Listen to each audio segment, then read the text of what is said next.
A Chinese semiconductor company worth $10 billion. Frozen overnight. Assets seized. CEO replaced. No warning. No trial. Just gone. The Netherlands calls it national security. But industry experts, they're calling it something else entirely.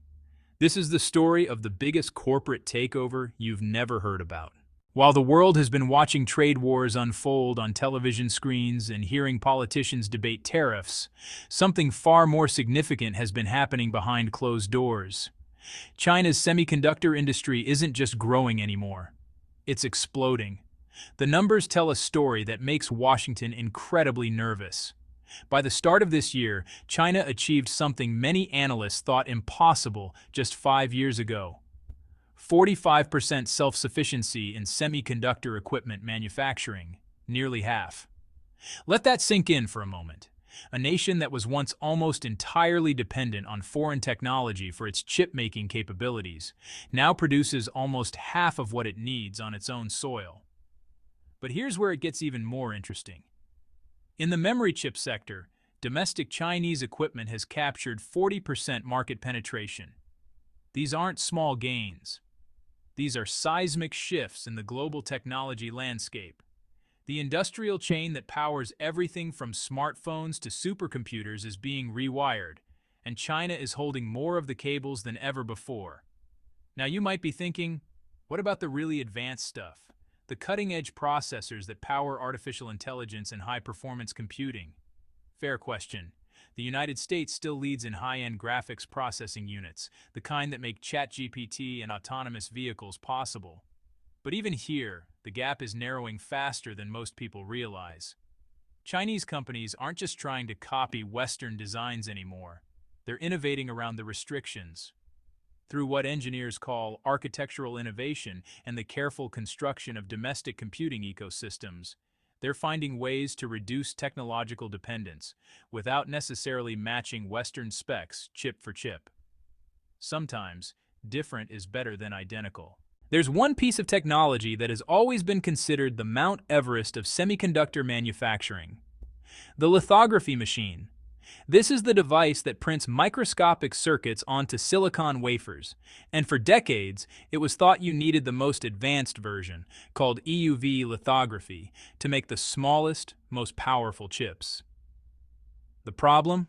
Only one company in the world makes EUV machines, ASML, based in the Netherlands.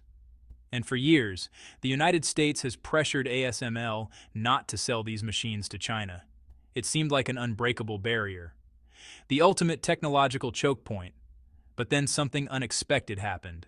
SemiS, China's largest chip manufacturer, started achieving what the experts said couldn't be done. Using older DUV technology and a technique called multiple exposure, they've reportedly broken through to the 5-nanometer process node. That's the same level of miniaturization that powers many of today's flagship smartphones. Think about what this means. The conventional wisdom was that you absolutely needed EUV to manufacture anything below 7 nanometers. Yet here's SMIC, using equipment that's technically a generation behind, achieving results that were supposed to be impossible. It's like watching someone run a 4-minute mile in hiking boots. Their current capabilities are now comparable to where Taiwan Semiconductor Manufacturing Company, the world's largest chip maker, was several years ago. And according to industry whispers, small-scale trial production could begin before the year ends. A recent analysis by a prominent American technology publication made a striking prediction. If China maintains its current trajectory of advancement, its share of the global AI chip market could surge from less than 10% today to 35% by the end of the decade. That's not just growth. That's a fundamental redistribution of power in one of the most strategically important industries on Earth. For the United States, which has built much of its geopolitical influence on technological supremacy, especially in artificial intelligence, this projection is nothing short of alarming. Of course, none of this is happening in a vacuum. China's desperate push toward semiconductor independence wasn't born from ambition alone. It was born from necessity, forged in the crucible of Western sanctions. Cast your mind back to October 2023. The United States government announced sweeping export controls targeting China's chip industry. American companies were banned from selling EUV lithography equipment and critical components to Chinese manufacturers like SMIC and Yangtze Memory Technologies Corporation, known as YMTC.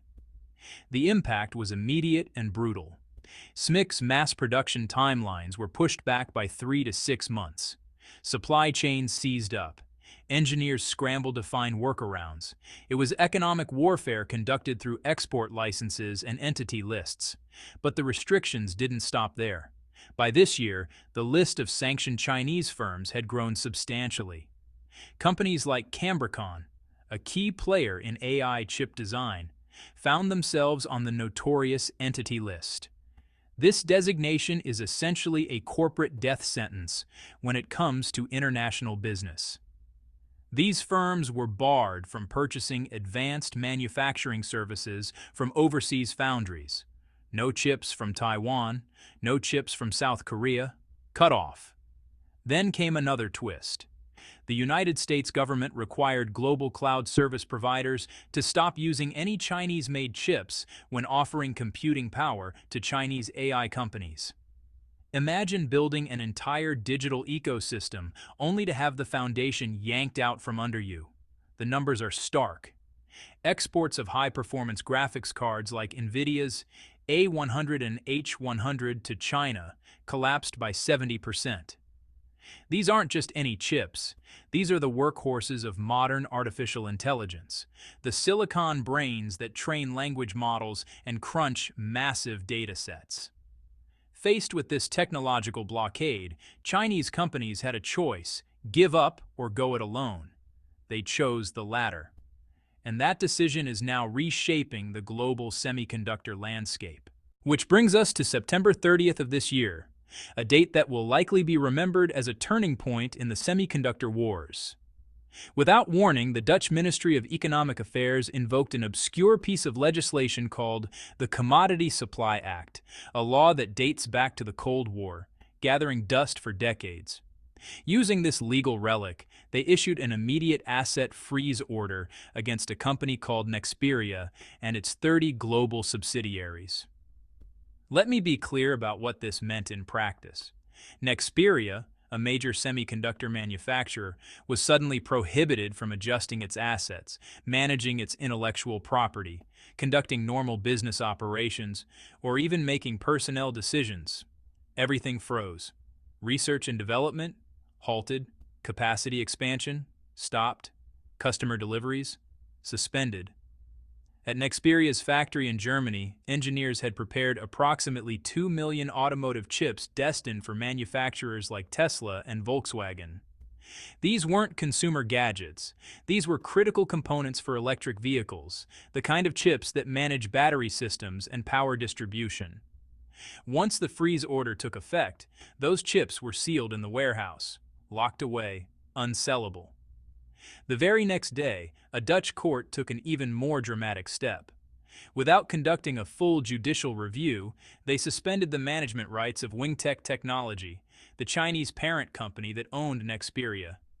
Wingtech held 99.99% of the equity. In an instant, that stake was transferred to a third-party custodian. The Chinese owners were left holding a single symbolic share, one share out of millions. Control, effectively, had been stripped away. Simultaneously, all of Nexperia's core intellectual property was frozen with an explicit prohibition. No transfers, no licensing to any Chinese entity. Decades of technological know-how locked behind legal barriers. The Dutch government's official justification: national security, supply chain risk mitigation, the usual language of modern trade restrictions. But to many observers in the semiconductor industry, this looked less like a security measure and more like something else entirely. A zero-cost corporate takeover dressed up in the language of national security. So who is Nexperia, really? And did this company actually pose a threat to Dutch interests? The story begins more than 60 years ago with Philips, the Dutch electronics giant. Nexperia originated as the standard products division of Philips Semiconductors, accumulating over 6 decades of technological expertise and manufacturing experience. In 2017, the division was spun off, rebranded as Nexperia, and began operating as an independent entity under Dutch law. In the global market for power discrete devices, the unglamorous but essential components that manage electrical current in everything from smartphones to industrial machinery, Nexperia ranked third worldwide. In the specialized field of ESD protection chips for automotive electronics, components that prevent static electricity from frying sensitive car systems, Nexperia was actually #1 globally. Their client list read like a who's who of technology: Apple, Tesla, Volkswagen, BMW. These weren't speculative relationships. These were billions of dollars in contracts with some of the most demanding customers on Earth. But after independence, cracks began to show. Research and development spending consistently remained below 5% of revenue, far lower than what's needed in the brutally competitive semiconductor industry. This underinvestment left Nexperia lagging in emerging fields like third-generation semiconductors, the silicon carbide and gallium nitride technologies that are revolutionizing electric vehicles and renewable energy. Meanwhile, the industry was moving towards smaller, more advanced process nodes. The profit margins on mature technologies, the 40 nanometer to 130 nanometer range that Nexperia specialized in, were shrinking. Competition from giants like ST Microelectronics and Infineon was fierce. By 2018, Nexperia's global market share in discrete devices had been squeezed down to just 14%. The company needed a lifeline. That lifeline arrived in 2018 in the form of Wingtech Technology, a Chinese electronics manufacturer looking to move up the value chain. They led an acquisition deal, purchasing approximately 34% of Nexperia's shares for 11.5 billion yuan, roughly $1.7 billion. But Wingtech wasn't done. The following year, they invested another 20 billion yuan, boosting their stake to nearly 80%. Then, in 2020, they completed a full acquisition for over 33 billion yuan, achieving 100% ownership. It became the largest cross-border merger and acquisition in the history of China's semiconductor industry. Why did Nexperia matter so much to China? Simple: automotive-grade power devices. In this niche but critical sector, Nexperia held top-tier global positions across discrete devices, logic components, and MOSFETs. Their chips went into vehicles made by Tesla, Volkswagen, BYD, and dozens of other manufacturers. The average electric vehicle contains roughly 1,000 Nexperia chips, managing everything from battery charging to motor control. Here's the thing about automotive-grade semiconductors: they're incredibly difficult to make. The technical barriers are enormous. Chips destined for cars must withstand extreme temperatures, vibration, and electromagnetic interference while maintaining perfect reliability for over a decade. The design and manufacturing processes are complex. Certification requirements are stringent. From initial concept to mass production, the development cycle typically spans 3 to 5 years. Chinese domestic companies, despite massive investments, currently hold less than 10% of the global market in this field. By acquiring Nexperia, China didn't just buy a company. They bought time. They bought expertise. They bought a shortcut past years of trial and error. And the investment paid off spectacularly. Under Chinese management, Nexperia didn't just survive, it thrived. By 2022, annual revenue hit 2.36 billion euros. Gross profit margins, which had languished around 25% before the acquisition, surged to 42.4%. The company became one of Wingtech's most profitable and strategically valuable assets. Based on projected 2025 earnings, Nexperia's valuation was estimated at nearly $13 billion. Over the past 5 years, the company contributed approximately 30 million euros in corporate income tax to the Dutch government. It paid off all historical debts, achieving zero-debt operations. Employment remained stable. Production hummed along smoothly. By every conventional business metric, this was a success story. A struggling European company revitalized by Chinese investment, continuing to serve European customers, paying European taxes, following European laws. So why the sudden crackdown? The answer lies not in what Nexperia did, but in what it represents. This company possesses core manufacturing technologies for automotive-grade chips and serves customers across the entire European automotive supply chain. For the Netherlands, allowing these capabilities to remain under Chinese control became, well, politically untenable. By stepping in so abruptly, the Dutch government signaled a clear objective: bring critical assets back under domestic influence, prevent technology from flowing to China, and strengthen Europe's position in the semiconductor industry. Despite citing national security risks, the Dutch government has yet to present concrete evidence of any actual threat posed by Nexperia. No industrial espionage, no technology leaks, no compromised systems, just vague assertions about potential future risks. To many analysts, this playbook looks remarkably familiar. It mirrors the approach the United States has used against Chinese technology firms like Huawei and ZTE. The language changes, but the strategy remains consistent. When a Chinese company becomes too successful in a strategic industry, find a way to contain it. There's another dimension worth considering. By late 2024, Wingtech technology had already been added to the U.S. entity list. Then, in early 2025, the United States introduced what it called the penetration rule.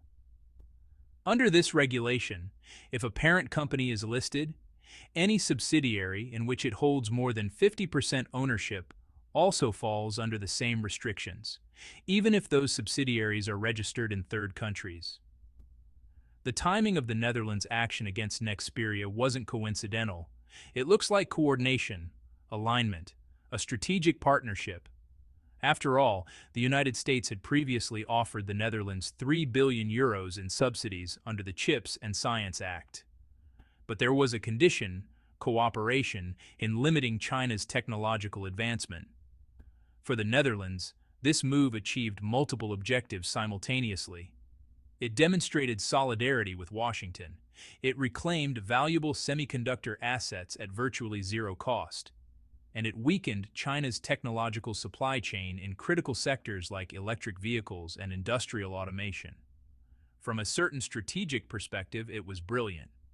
From a legal and ethical perspective, it raises uncomfortable questions about property rights, international investment law, and whether national security has become a catch-all justification for economic protectionism. But here's what the architects of this strategy may have underestimated: China's capacity for technological adaptation. Over the past several years, China's progress in science and technology has been extraordinary. Breakthroughs in foundational technologies are happening with increasing frequency. Domestic alternatives to high-end foreign equipment are being deployed at an accelerating pace. The momentum is undeniable. Each sanction, each restriction, each frozen asset pushes Chinese companies, universities, and research institutes to find alternatives. And increasingly, they're succeeding. Not perfectly, not in every field, but enough to matter. Consider the broader pattern.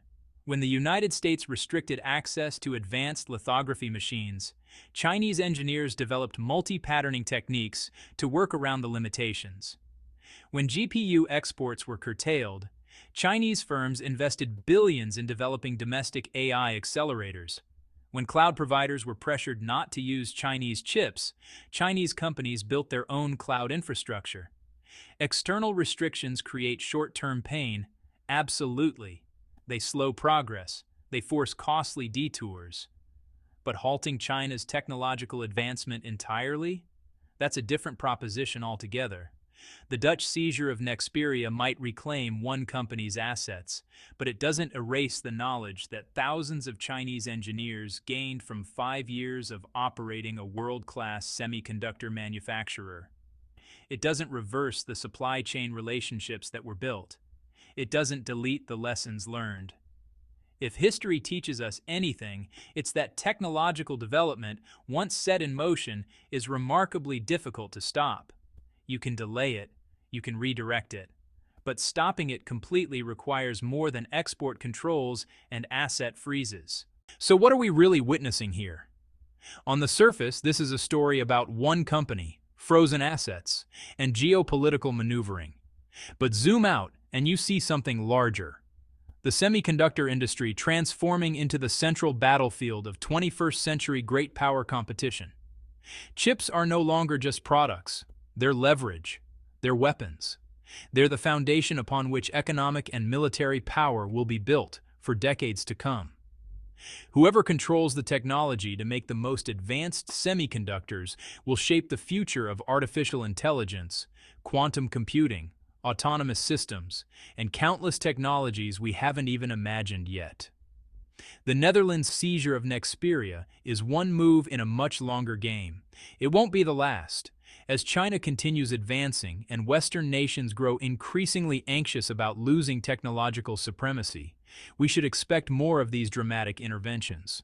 More asset freezes, more regulatory crackdowns, more creative interpretations of national security law. But there's a paradox here. Every restriction accelerates China's drive toward self-sufficiency. Every frozen asset motivates another round of domestic investment. Every barrier creates another incentive to innovate around the obstacle. The question isn't whether China will face more technological containment efforts. It almost certainly will. The question is whether those efforts will succeed in their ultimate goal, or whether they'll simply reshape the landscape of global technology into competing, incompatible ecosystems. Two technological worlds, each innovating rapidly, each building its own supply chains, each developing its own standards. That's increasingly what the future looks like. And somewhere in a frozen warehouse in Germany, 2 million automotive chips sit sealed and unsold. A small symbol of a much larger fracture running through the foundation of the global economy. The semiconductor wars are just beginning. Nexperia is one chapter in a story that will define the next several decades. As these events continue to unfold, as more companies get caught in the crossfire, and as the technological competition between East and West intensifies, one thing becomes clear. We're not just watching a trade dispute. We're watching the architecture of the 21st century being contested, one chip at a time. If you found this deep dive valuable, subscribe to stay informed as this story develops. Because what happens next in the semiconductor industry won't just affect tech companies and governments. It will affect every device you use, every car you drive, and every digital service you depend on. The future is being built in silicon. And right now, the world is fighting over who gets to control the blueprints.